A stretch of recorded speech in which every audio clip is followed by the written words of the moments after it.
กำพาลงในอันเฮาหูจักและหันอยู่จำเดถึงวันเสียงสุดเยาวสารดีที่นดเฮ็ดให้แกนกำพาไม่แห้งขึ้นต่อเลียวในนาลินและน้ำก็มันกึมเยาว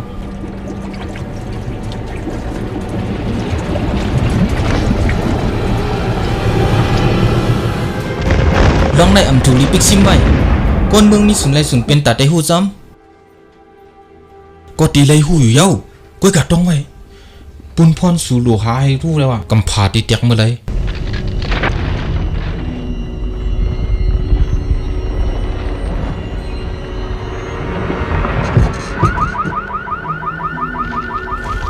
ข่าวให้ปุนตามเมื่อไร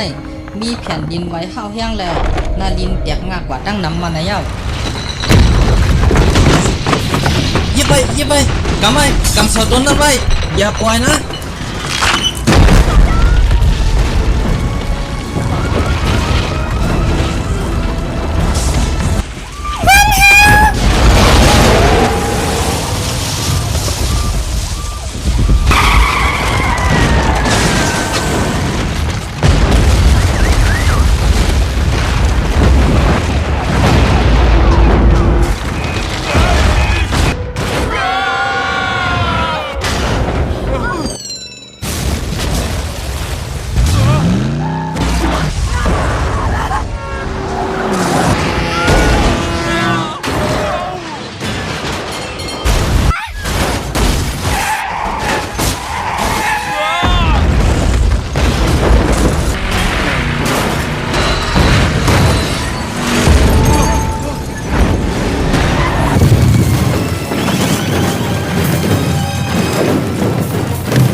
น้ำร้อนเยอะค่ะเจ้าเสียวค่ะ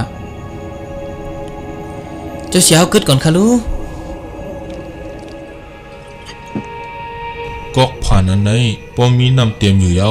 ก็เหมือนหนังเจ้านั่นเย้าที่เตรียมลอยตั้งวนในป้ายหูเจ้าเก่าปอตีแทงตั้งหูเลยปิงยาจึงเจ้าดูเลยถอกน้ำในหวานในออกก่อน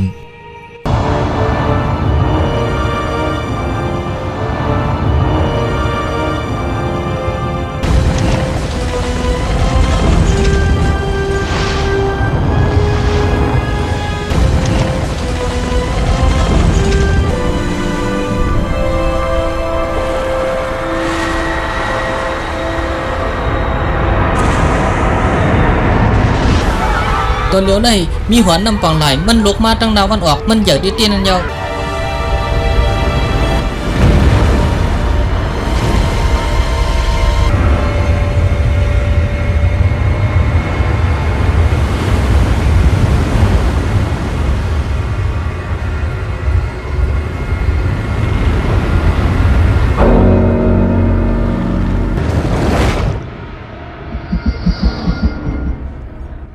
ความกวนเท่าใกล้ซ้ำนี่ว่าเทียงหาเฮงปีเมืองไหน